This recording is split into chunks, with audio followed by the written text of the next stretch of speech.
জিনিস বলি। আলেমদের মুক্তির ব্যাপার আমার আজকে ওইটা নিয়ে একটা লাইভ করার কথা, গতকালকে কথা ছিল, আমি ওই লাইভটা করতে পারি নাই, আমার কিছু সমস্যা হচ্ছিল।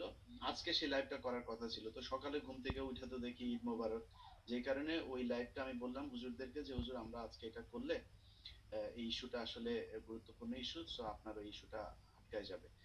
তো আমরা আগামীকালকে ওই বিষয়টা নিয়ে কথা বলবো।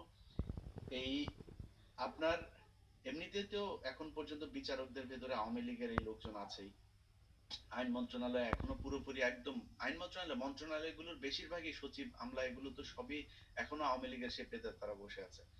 তার উপরে কিছু কিছু বিচারক মামলার আপনার দিচ্ছে, জামিন দিচ্ছেন এই আলেমদেরকে। দেখেন, সেই উদীচী, 21শে আগস্ট, 10 ট্রাক, সব তো একই সুতোয় গাঁথা। তো এই আওয়ামী লীগের এই ইন্ডিয়ার এই যে ষড়যন্ত্র, এই ষড়যন্ত্রটা বুঝতে বর্তমান সরকারের আর কত বছর সময় লাগবে? তাদের তো উচিত ছিল যে পরের দিনই এই মামলাগুলো সব বাতিল করে দেয়া, এবং যদি মনে করে যে কোনো ঘটনা নিয়ে তাদের কোনো তদন্ত করা উচিত, তাহলে তারা সেটা নিয়ে তদন্ত করুক। আমার মনে হচ্ছে বর্তমান সরকার থেকে শুরু করে সেনাবাহিনী, আমলা, রাজনৈতিক দল, সবার একটা জায়গাতে তারা ছাড় দিচ্ছে শেখ হাসিনাকে, সেটা হচ্ছে বিডিআর আর আলেম।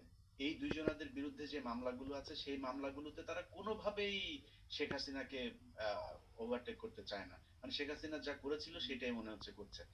তো ওইখানে গিয়ে আপনার যখন তাদেরকে ছাড়া হচ্ছে, আপনি জানেন, আপনি এই যে জেলে ছিলেন প্রায় 9 মাস, আহ, এই আদালতে যখন আদেশটা হয়, হওয়ার পরে সেটা আবার ফের জেল কর্তৃপক্ষের কাছে সেটা আসতে হয়।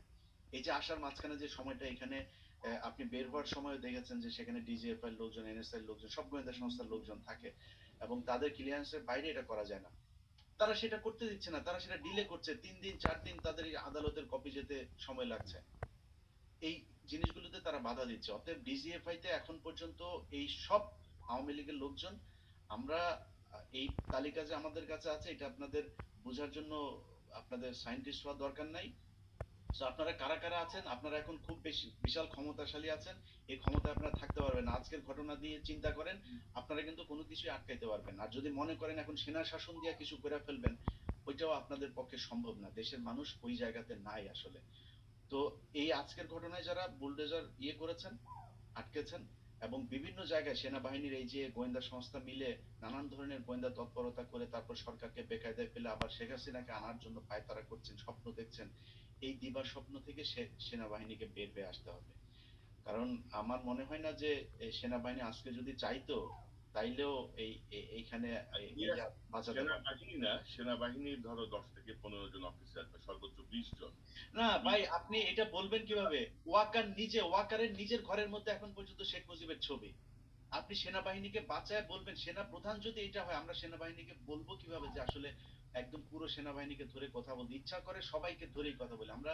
এটা জানি যে এখনো সেনাবাহিনীর ভেতরে অনেক ভালো মানুষ আছেন, কিন্তু আমি তাদেরকে বলবো যে দেখেন, আপনারা আপনাদের সেনা প্রধানকে বুঝান, এবং এই যে ডিজিএফআই প্রধান থেকে শুরু করে যারা যারা ডিজিএফআই তে ঝামেলা করছে তাদের আমার মনে হয় মানে এই পরামর্শটুকু দেওয়া উচিত যে মানুষ ওই মধ্যে আসলে এখন নাই।